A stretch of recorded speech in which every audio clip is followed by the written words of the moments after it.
Ventrell and Darnell looking for Sunday? Ventrell still in the protocol, so I wouldn't expect him to go. I'm sorry, Savage, Darnell Savage. Yeah, Savage. He's in the protocol. Wouldn't expect him. I don't expect him. Ventrell, same thing, ankle. Don't expect him to play. And then, of course, Walker. Yeah, everybody else is good. What do you need from Mac Jones this week? I mean, he's started a couple of games for you. He started against the Titans, got a win against them last time. What do you need from him this week? Just play consistent football, right? Just execute the offense, lead the team.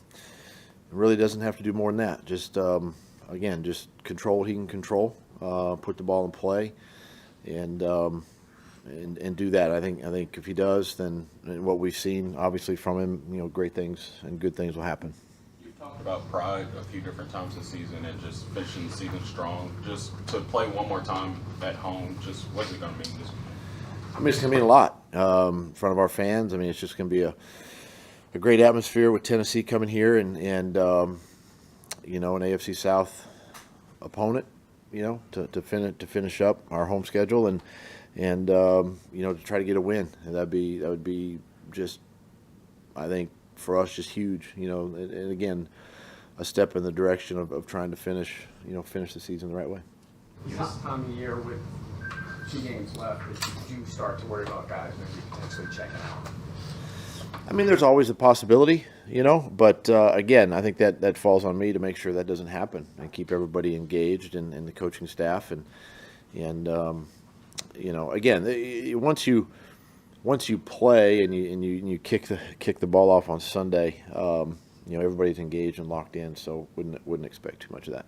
Over the course of the year, you kind of talked about loading up BT's plate slowly and putting more on him to see how much he can handle. How much more is there that you can put on him? Like, how much more room for growth is there with him? Yeah, I mean, I think there's still a little bit. You haven't seen him out of the backfield as much.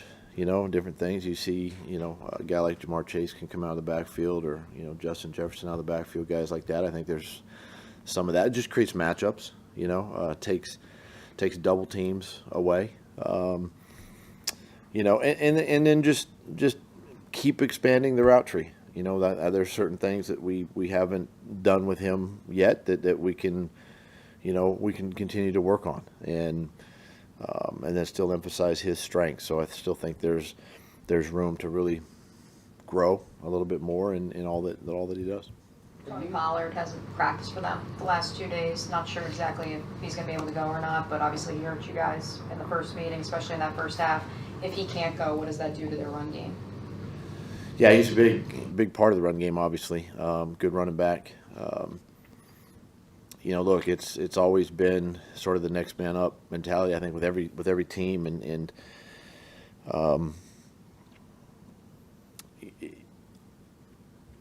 I wouldn't expect them to try to do anything different, in the run game, quite honestly.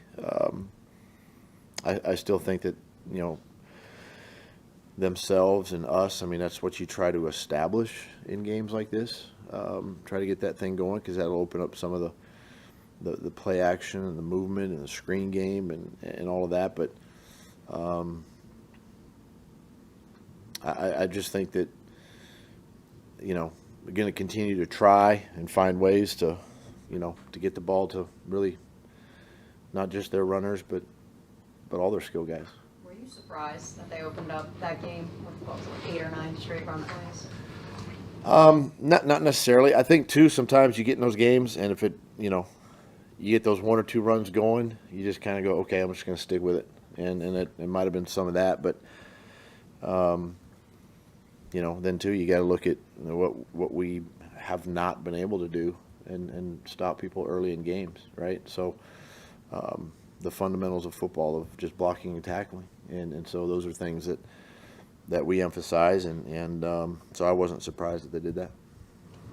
At this point in the season, when it's almost over, do you go back and do the what if game? All the time. Okay. All the time. And It doesn't make me feel any better. Right.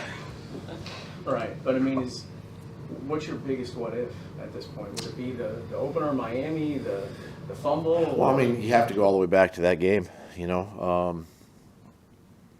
you know, if you hang on to that football, you're a 24/7 lead going into the fourth quarter. And who knows, right?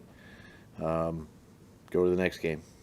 If we don't have an illegal shift in the red zone, we score a touchdown, kick a field goal.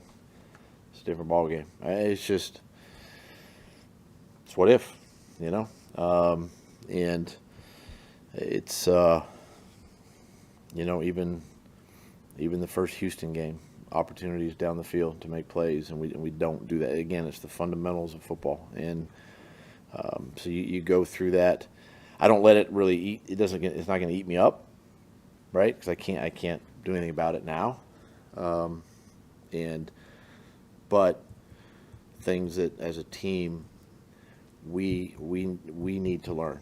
We need to learn from. They're hard lessons to learn, and we need to learn them fast. And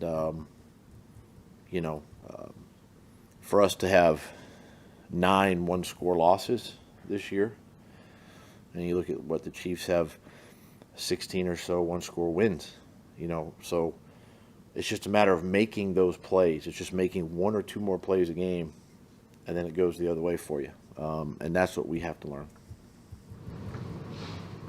Everybody good here? All right, let's shut it down. Thank you.